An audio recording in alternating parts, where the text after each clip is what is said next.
He give me more, while the rope cut into his wrists and the candle guttered between us. Suspicion lodged at the base of my skull the moment he spoke. It pushed me to test, to measure, to name what I watched. I set my quill aside with a deliberate hand and watched the prisoner breathe against the coarse linen. The cell smelled of salt and sweat. The ledger sat open on my knee. The problem was no longer whether he lied. The problem was why a man would ask to be hurt. I am the interrogator, I keep records. I count wounds. I have spent years learning the difference between false confession and resistance. Tonight, my suspicion kept my thumbs pressed to the paper until the ink bled. I asked the head guard, why ask for more? He did not answer at once. The guard tapped the bench with the haft of his stick. He needs it, the guard said. He says it proves he exists. The guard's voice was flat. The prisoner repeated, I need it. Do it properly. His words were small, clean, and not an appeal. The first event that changed the pattern happened at the bench.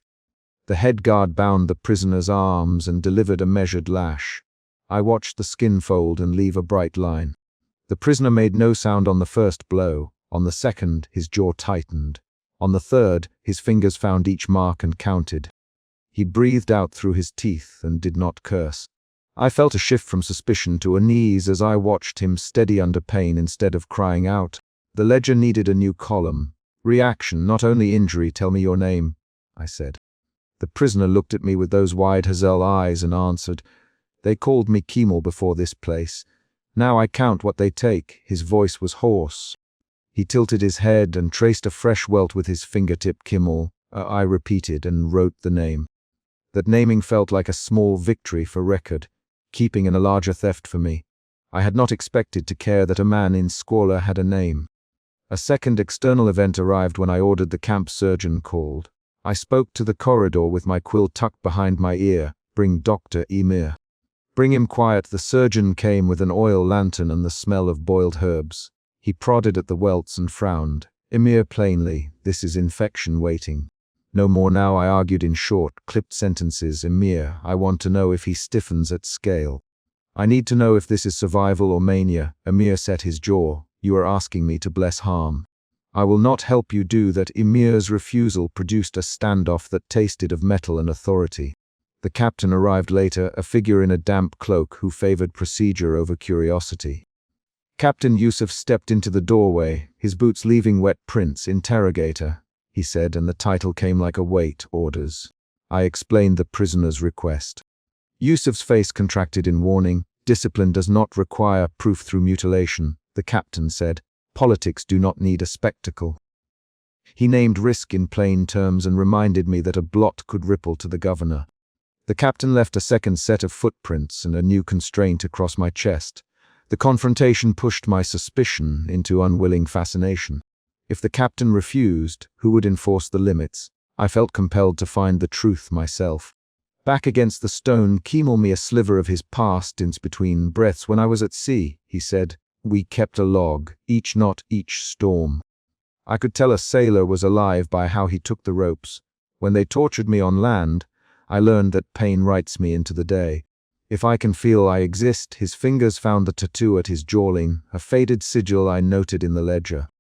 He spoke of ritual like one who rehearses a prayer. Interrogator, he said, and the way he used the title changed the air. Give me numbers. Calibrate it. I will tell you where the boundary is. His request was precise and sickeningly calm. I felt a second emotional turn. Curiosity sharpened into disquiet. I had to know if his steadiness under pain was an act, a pathology, or a test for me. I ordered a lighter escalation, asking the head guard to strike in a pattern Kemal specified. The guard hesitated. You Emir and captain, he reminded me. He touched the brass button of his tunic. I obey your word, not your ruin. The guard's name, Hazen, snagged on my memory. He had been at my side for 2 rotations of duty and knew the fortress's practical limits. Hazen's hesitation became an external event. He weighed obedience to me against the surgeon's oath and the captain's order. Hazen delivered the pattern. Kemal closed his eyes and inhaled between each lash. Not one cry slipped out. He counted aloud, fingers pressing each fresh mark. 1, 2, 3, he whispered. He anchored himself by counting. When the strikes increased, his voice did not break. The room's silence grew thick around his counting. I felt an emotion I did not name in the ledger. A prickle of envy for someone who could convert harm into proof. At the antechamber, Emir refused to be complicit. He cleaned a wound and said, "This is not measurement. This is addiction in motion." Emma's hands moved with surgical economy. He placed a cloth over a new welt and said, "If you continue, you will open tissue to infection. You will not know where need ends and habit begins." Emir spoke as if reciting a clinical limit. His words were factual, not sermon. The surgeon's refusal forced a choice I had expected not to make alone. The first external event after several paragraphs, the surgeon's refusal recentered procedure and forced me to look at institutional rules rather than individual compulsion. I argued with Emir. He says he will tell me where his line is. If he can show me, we might spare more men in the future. Emir's reply was steady, or you will give him permission to remove himself in stages. And we will have to bury what we could have saved. The exchange turned into a short sparring match. "Emir," I said, "he believes pain is truth. Belief is not a justification for harm," Emir answered. The back and forth occupied 3 quick lines of dialogue, and then another external event arrived, the captain's return with a warnful glance. Captain Yusuf leaned his shoulder against the doorway and named consequence. "If word of this ritual reaches shore, families will ask why their sons were allowed to be ruined. If the governor learns, he will place you under examination. You have one observer, me. I do not sanction escalation." Yusuf's statement landed like an order. He did not call me by name. The omission felt like accusation. I felt anger flare, anger at the captain for moralism, anger at myself for curiosity. That anger was acted on. I ordered a controlled escalation against both Emir and Yusuf's counsel. I told Hazen to prepare a strap the prisoner had asked for. Hazen looked at me and then at the prisoner interrogator. "Hazen, this is your hand to own." His line made the risk concrete. Someone else had placed the moral choice back on my shoulders.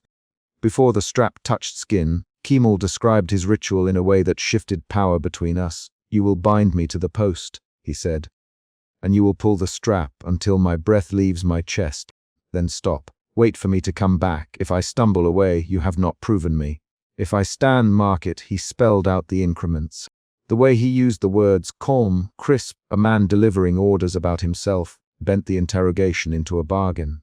I felt uncertainty become a pressure in my throat.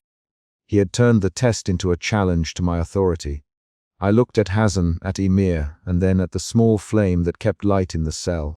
The candle was nearly spent. The prisoner watched my face while his wrists rubbed at the rope. Interrogator: "Kemal, do you doubt what I say?" I could have returned to the ledger and closed the case as a symptom. Instead, I nodded once. "Stand," I said. My voice had no flourish. "We'll do this as you ask." The act of giving the order was a pivot. The captain's footsteps receded down the corridor as if the building exhaled together with my command. We bound Kemal to the post under the single guttering candle. Hazen adjusted the strap with slow, precise hands. Emir grunted and checked for circulation while muttering the names of herbs that fix infection. The 3 of us moved in a choreography that made the ritual feel ordinary. I wrote each movement in the ledger. Bound, strap tightened, breath held. Kemal's eyes searched mine and then shut. His lips formed a small, private calculation. "Begin," he said. The strap pulled. It bit the skin in a way that produced a sharp, immediate white line. Kemal's fingers fanned and found the new mark as if it were a page. He inhaled and then exhaled in a way I catalogued as control. He did not scream. He did not faint. He counted with his lips parted and then stopped. "Now," he said harder. The command sent heat through me. I had never felt so naked with a ledger in my hands. My hands, which were trained to detach, trembled around the quill. The second emotion shift occurred then. The trimmer moved me from clinical observer into complicity. Hazen struck 3 more times. The room filled with the small sounds of merciless measurement, the strap snap, the scrape of linen, a wet intake of breath.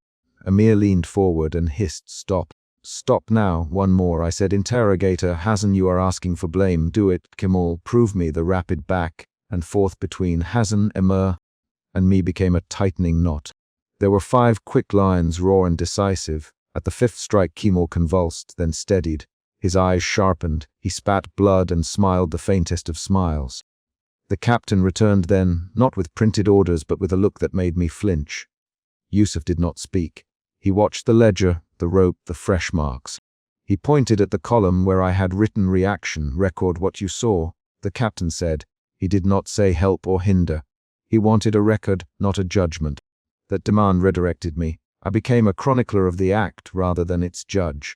Kemal a series of details in the small hours that made an unexpected reveal. He had been a man who once oversaw punishments at sea. I taught sailors how to take a strap and stay alive, he said. I learned every notch of pain and catalogued it so the ship could keep order. Then I was taken ashore and they broke me by things that made me forget I existed. The counting brought it back, the twist altered how I understood earlier statements. If his past work taught endurance, then his present request was less madness and more method. That change of understanding forced me to revise my ledger and my intentions. An assumption I had written in my head, this is pathology, became a different fact. This man had turned pain into a tool of proof. The room shifted again when the prisoner offered a final choice. He looked at me and said, "Either you let me select the last boundary and end this right, or you stop and let me be carried away to rot. You decide who proves what." The choice he offered put the moral decision into my lap in a way no protocol could cover. I felt my appetite for seeing it through war with the memory of Emir's warning. I felt the captain's gaze and Hazen's hands at my back. I had several seconds that stretched like rope between a hand and a blade. I wrote a single line in the ledger, "Decision pending." Then I made it. I ordered Hazen to release the strap. I said, "Stop." Hazen hesitated and then obeyed. Kemal sagged forward and coughed. He did not cry. He did not ask for reprieve. He held up a hand smeared with salt and blood and said, "Record that I chose." I wrote that down. The act of stopping was an action that resolved the ritual without letting it kill him in that room. It resolved my immediate conflict by refusing to prove what he wanted through irreversible harm. The captain nodded, Emir collected the clothes, and Hazen moved to unbind the prisoner. There was a final, small event before dawn. Kemal reached for the rosary at his wrist. His fingers trembled when he touched the wooden beads. Interrogator, do not let them say I was broken here and no one noticed. I shut the ledger with a brisk movement and slid it to Hazen. Make a note for the governor, I said. Kemal requested escalation. He stopped before irreversible harm. Monitor him. Quarantine wounds. Report the orders were precise, tied to real actions, and left room for the fortress to behave like an institution rather than a confessional. I left the cell with my shoulders heavier and lighter at the same time. Suspicion had driven me to test the man's claim, unease had forced me to seek a surgeon's counsel, and complicit curiosity had nearly carried me beyond procedure. The emotion shifts, suspicion to unease, to complicit curiosity, and then to resolute restraint, had moved my hands, my commands, and the ledger entries. In the corridor, the captain's final words came low. "You did right by recording it, Yusuf. Records are what make governance possible." His line felt like both consolation and admonition. At dawn I returned to the interrogation chamber. The cot was empty. A smear trailed from the former bed toward the salt-streaked window. The candle had burned to a pool of wax on the floor. Hazen, they moved him at first light. The governor sent a cart for observation and further treatment. Emir added, "He will be watched.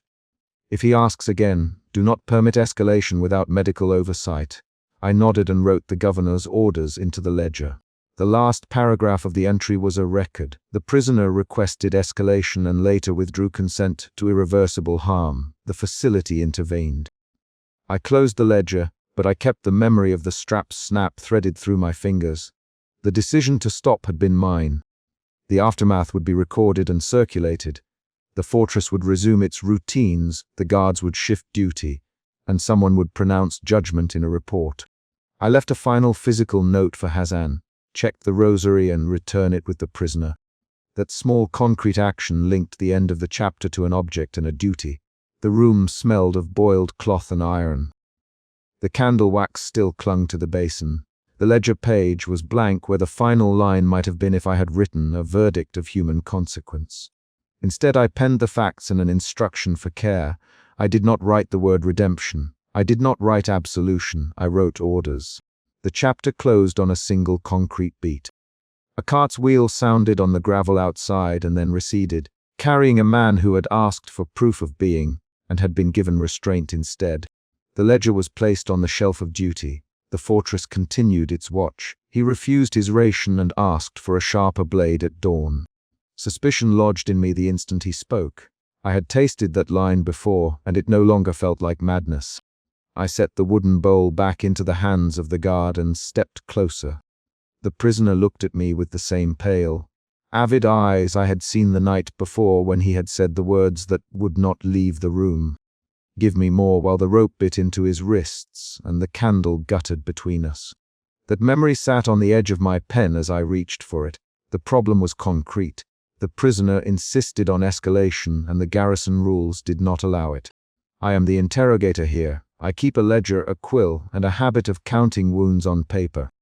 I have a badge of brass buttons and a leather wrist cuff that rubs my skin raw during long nights.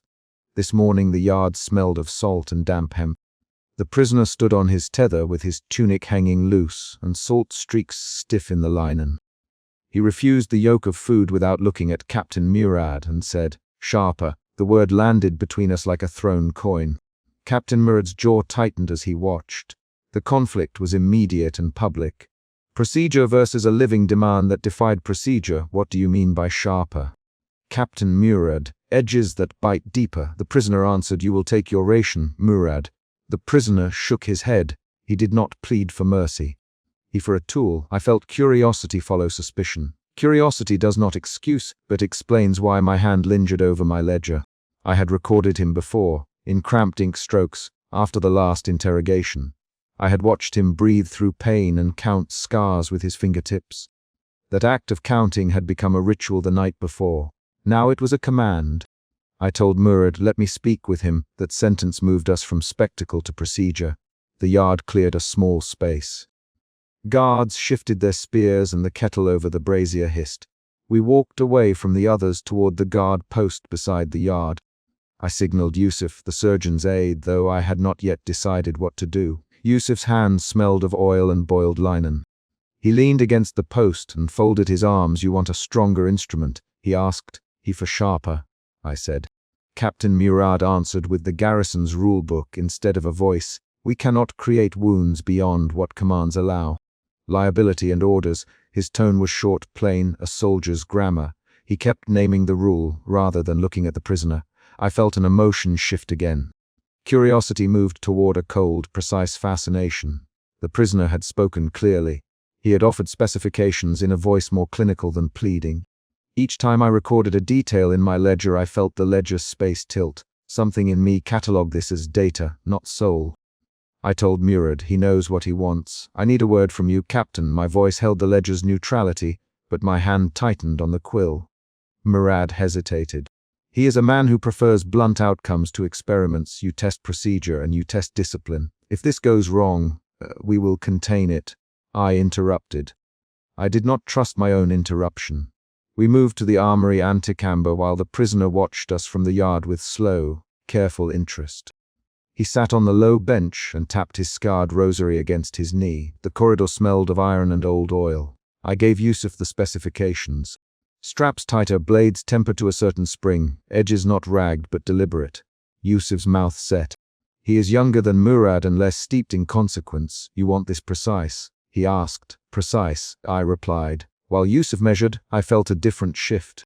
My fascination threaded into guilt. I know the ledger's words can justify, but they cannot erase a wet sound. I told myself I was following a test. That reasoning sounded like armor. The prisoner had already mapped the places on his arms where the rope left old marks. He counted them again with a fingertip as if calibrating input and output. Back in the narrow corridor outside the cell, the prisoner named a notch on my left cheek and the ink blot I had hidden in my ledger months ago. "You keep that entry from the winter of 3 patrols, name Farid ibn Halim. You crossed it out with that clumsy, grazy loop." He it in a voice stripped of theatrics. I stopped walking. The corridor's flagstones scraped under my boots. I had not told anyone about that entry since I had tucked it between pages. The prisoner had not been in my office. My skin tightened along my scalp. "How do you know that?" I asked. "You leave patterns," he said. "You press your thumb too long at the top of the page. The ink blurs." I count ink blurs. He tapped his rosary beads. You catalogue because you are afraid you will forget. His hands did not tremble. Murad watched us from the doorway. Interrogator, this is beyond procedure. Either you are compromised or you are reckless. Murad's words came quicker now. A rush of rapid sentences. If he manipulates you, we lose order. If you manipulate him, we lose law. Decide that exchange between Murad and me contained 6 short, sharp lines. It was an argument that demanded answers. I could not answer with doctrine. I answered with a choice. We will proceed under supervision. Yusuf will prepare. You will stay. If anything shifts, you call command. I spoke fast because the prisoner was watching, because when a man asks for pain in catalogued increments, the question is not mercy but motive. We led him to the damp stone cell in the afternoon. The single guttering lamp hung and guttered light across wet mortar. The cell smelled of sweat and a faint sweetness of old blood. I sat opposite him and set the ledger on my knee. He looked at the instruments as if at tools he knew already. Yusuf adjusted straps with hands that did not meet the prisoner's eyes. Murad stood with his back close to the door, a figure of restraint. Name, I asked. Because I always begin with name. They gave me no name in that last place. He said, call me Suleiman if you must. He did not smile. Call me Suleiman and do the measurement right. He counted a scar along his forearm. He named the length and depth in rented terms like a man ordering a garment. We began the ritual I had set down on paper. My hands shook once, then settled into a measured motion. I dipped the ledger's quill into black and watched the ink cling to the tip. I write to order facts. I write to keep a distance. Today that distance frayed. The prisoner gave instructions with the voice of a man who had practiced this exact sequence. A notch there. A tighter pull. He described pain in angles. He spoke of thresholds like a tradesman describing tolerances. Yusuf one clinical question after another.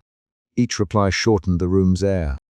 At one point the prisoner named an exact ledger entry from my past, and then, without hesitation, recited a childhood memory I had told no one. The morning my father left for the sea and the salt on his collar. The memory was precise. My father's thumb hooked in the seam of the coat, and it landed like evidence. I felt exposed. I felt the emotion shift again. The earlier suspicion had become worry and then a prickling, immediate fear. I kept my voice steady. Suleiman, why tell me these things? I asked. He did not look at me. You count wounds, he said. I count them back. I name pages as if they are proof. We trade in proof. His jaw worked. Pain proves I existed when nothing else did. You know how that feels. You write because you do not want to forget who you were in the ledger. His words made a small, loud sound in my head. Yusuf tightened a strap and asked, what if he asks for more than he claims? When does a test become mutilation? His line was brief and precise. Murad, when the captain says so. Murad's voice had a clipped cadence. Interrogator, you answer. That exchange forced me to state a limit. I said, stop if there is irreparable harm. Stop if he loses function. Stop if he cannot breathe. I wrote those limits in the margins, because limits lie better written than enforced. We continued.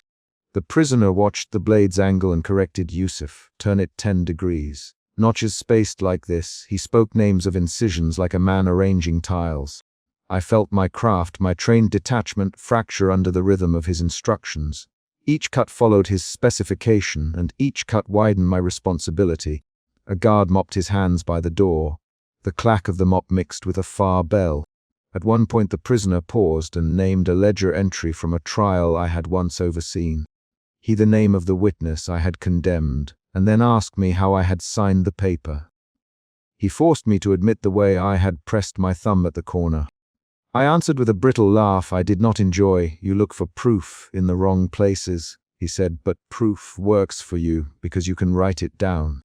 I need something else. His voice was low and flat now. That was the mini cliffhanger. He told us he would request a final, irreversible escalation.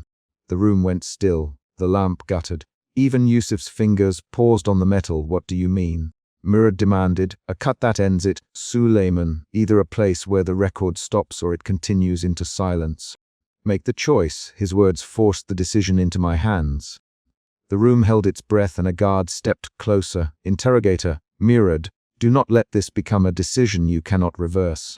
Decide now. That exchange was rapid and razor-edged. 3 to 6 lines where each response tightened stakes. I had a ledger, I had rules. I also had a ledger entry from the night before where I had set down his earlier plea with a hand that had not been entirely impartial. I felt the second emotion shift from fear to a kind of warped obligation. I told myself I would stop. I told myself I was there to observe, not to become participant. I did not say that aloud. Suleiman described the escalation in simple, bureaucratic terms: bind me so the strap bites at the same spot across sessions. Make the angle permanent. When you cannot tell if I breathe by my chest, place the mirror and watch condensation. If it fogs, I am alive. He made the instructions precise and ridged like a list of measurements. I obeyed. I ordered the strap and the angle. Yusuf secured the leather and the blade. Murad set his jaw and did not move to stop us. The wound was deeper than any protocol had permitted. My hand did not tremble while I made the incision. My fingers found the same practice curve as they always had. The prisoner counted aloud as we worked, an accounting voice that made each number a tether. I felt a part of me close like a door. When the final escalation arrived, Suleiman for a place that would not heal on its own. He wanted an end to ambiguity. Finish the ledger entry for me, he said. Make the last line obvious. The blade found the place he had named. His breath paused and then became a series of shallow pulls like a man testing a rope. He did not scream. He went still, eyes open, and reached toward the rosary that had fallen onto the floor. His fingers closed on no bead. The room changed by the measure of his stillness. Murad swore and barked orders that sent guards moving and the surgeon's aide throwing down tools. Yusuf checked for pulse. His face rearranged into a map of disbelief. "Interrogator!" Murad shouted, "What did you do?" I could not answer with doctrine. I could only move. The guards rushed. One called for water, another unrolled cloth. Yusuf worked, hands shaking now. They rubbed the wound and applied compresses. The prisoner twitched once and then lay like a man who had given his last tally. The room smelled of copper and sweat and old pages. The immediate fallout was procedural noise. Curses, orders, a guard running for the senior physician in the harbor. Murad demanded explanations in clipped phrases. Who authorized this? Who signed? He pounded the wall as if to knock the choice back into the air. The men moved on habit, mopping, shouting, carrying. The kettle hissed again. The lamp guttered lower. Alone afterward, the camp's noises thinned and I sat in my small office with the ledger open. My hand could no longer pretend neutrality. The ink dried in the same clumsy loop where my thumb had pressed. I wrote down what had happened in step-by-step detail and then tried to remove the instruments from sight. I wrapped each strap in coarse cloth and slid leather and metal beneath the loose floorboard beside my cot. I felt the final emotion settle. Numbness edged with an ugly clarity. I knew that the prisoner had taught me a dangerous lesson, how exact language could become a trap.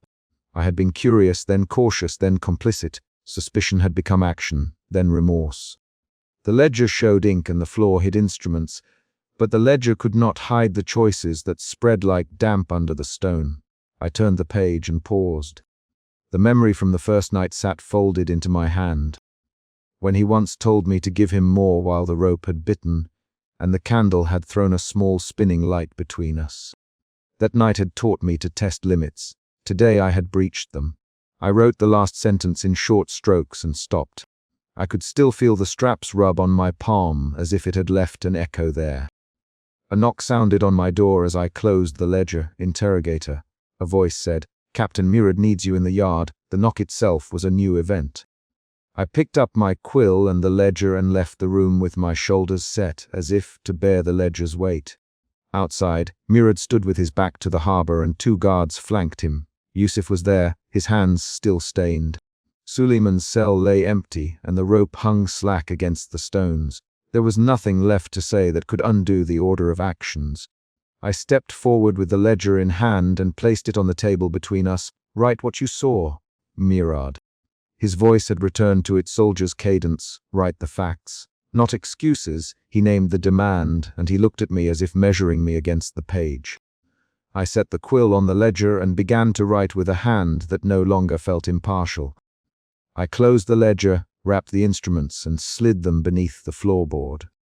The prisoner slammed his palm against the table and said, "Cut the tendon there." Suspicion tightened my jaw the instant he named the exact spot. Suspicion pushed me to respond with procedure rather than pity.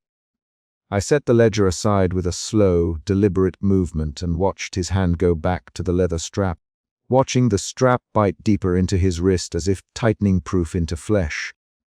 The central problem was immediate and ugly. He wanted a wound precise enough to make him present, and I had to decide whether to become the instrument he requested. I had started this streak of interrogations as duty. I had taught myself the language of wounds. Where a cut would hurt without killing, what ligaments spoke when touched, how breath shortened when a nerve answered. That training told me to refuse. The memory of the night he first demanded more, when the rope had already begun to score his wrists, sat under my ribs and pushed my curiosity. I had seen him refuse food at dawn and ask for a sharper blade. Those two actions had held a question under their skin. Now he named a tendon and waited for me to act. I stood and walked the narrow cell, boots scuffing stone, ledger heavy in my hand, the interrogator in me catalogue. Pulse quick at the throat, pale, sweat at the hairline, hands that trembled only when he pointed. The prisoner's voice had an odd precision.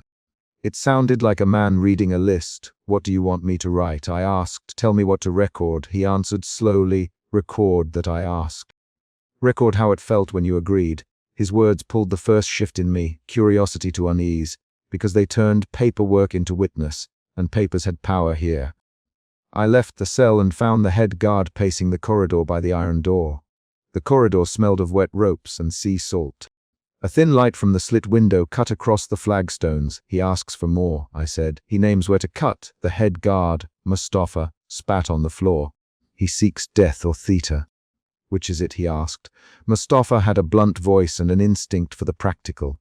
The captain, Farid, came soon after, face shadowed under the brim of his cap. "We cannot turn our hands into tools for his self-harm, Farid.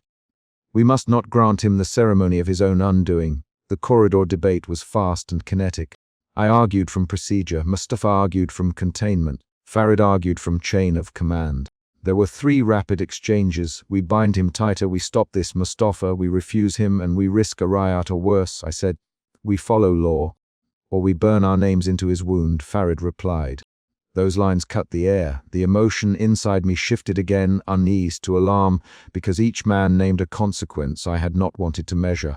The prisoner's insistence had made reflection impossible. It forced choice into the daylight. We summoned the surgeon Yusuf, who kept a small satchel of iron and bone needles. Yusuf set his tools on a wooden tray and folded his hands like a man who could not pretend to be indifferent. He looked at the prisoner's wrists and then at us. A new wound could go past the line. "Yusuf, it could strike a brittle place or a hidden infection. You will not know which until the cut is made." The prisoner listened and then spoke with the calm of a man detailing a map, "Not the wrist. They're the tendon near the thumb. I feel it when the tide comes in. Make it clear. Make it prove me." He moved his hand and pointed, and the surgeon nodded once as if taking a measurement. The surgeon's warning moved the scene. We argued specifics. I wanted to limit damage. Mustafa wanted to deny the request outright. The captain wanted counsel from the fortress magistrate, but the magistrate had sailed with the admiral. The prisoner negotiated limits, like a man bargaining for a ration. The whole exchange led to a decision. We would let the surgeon evaluate and then calibrate the cut. That decision forced another emotional shift in me, alarm into a cold, clinical resolve to observe. I told myself I would not be carried by spectacle. I told myself I would record facts. Back at the table under a guttering candle, the prisoner counted scars with his fingertips. He counted aloud. 1, 2, 3. The counting was not a prayer. It was a measurement. The head guard, Mustafa, tightened the straps. The captain stood with his arms folded. Yusuf washed the area and muttered about infection. I leaned over my ledger and breathed with measured control. The interrogation room smelled of iron, rags, and boiled herbs. The prisoner tilted his head and said my name, and the word hit like an accusation. "You were there," he said. "You left her at the quay." I felt the question settle on me and set something small and private to bleed. He had named a name on the rosary. The rosary I had seen earlier, threadbare beads, a name carved into wood, had been present the night he first asked for more. He had fingers that moved over beads in a way that was more like plotting than prayer. Now he used the name to draw me into his ledger of events. "You left Layla," he said. "You wrote it down as belongings lost at sea." You know where her shoulder lies. His voice did not plead. It catalogued. That phrase was the private accusation beat. The air in the room changed. I felt revulsion at my own memory. An old decision I'd made to consign a woman to a coffin at sea had returned as a weapon. The emotion shifted again, revulsion into guilt, driven fury, and it altered what I would do. I slammed the ledger closed. Name her again, I said. Mustafa snapped his head at me, eyes tight. The prisoner said, Layla. The stripe of scar on her left shoulder. You wrote, belongings lost at sea. The surgeon coughed and then asked for silence. I stood and put my hands on the table. Why do you drag names into this? I demanded. The prisoner looked at me as if I had asked to be taught a lesson. Because names anchor people, he said. Pain tells us you existed. Names tell us who paid. I want to make sure I am registered. He touched his own scar and then pushed the strap tighter with one foot. Mustafa's hand slid to the butt of his spear. Farid's jaw clenched. The room held a brittle moment and then fractured into movement. We prepared the site. Yusuf marked the tendon with quick, precise cuts of his thumbnail. The prisoner watched every motion and corrected the surgeon's angle twice. More lateral, he said once. Closer to the fiber there. He named anatomy with a confidence that disgusted me and fascinated me in equal measure. The measuring and trimming of flesh became ritualized. The prisoner supplied the liturgy, and we supplied permission. We carried out the measured escalation in planned steps, a clean incision, a short wait. The prisoner counted his breathing while Yusuf probed for sensation. I wrote times in the ledger, 9:42, 9:46, 9:51. The head guard kept one hand on the strap. His forearm trembled with each movement. The prisoner read his own body like a map and named what still answered. There, he said, there is the edge. It hums when the tide comes in. He flinched and then smiled with a mouth that had no humor in it. At the midpoint of the procedure, a new event occurred. The prisoner produced the rosary and mouthed a name I recognized as the daughter of a smith I had once interrogated. Shimi, your ledger hid the colossus on your right hand. She said it was the same as Layla's. The name created a small shock in the room. Mustafa swore softly. Farid's hand tightened. Yusuf paused mid-motion, and his needle hovered above the wound. The prisoner had introduced another link between me and the past I had tried to seal. This was the mid-chapter cliffhanger, a reveal that changed how the rest of the room saw my past choices. I reacted with denial and then with explanation. I recorded loss, not choice, I said. I signed what I was ordered to sign. The prisoner laughed once. A dry sound that made my ears ring. Orders become ink, he said. Ink becomes the place you sleep inside. I want to wake you from it.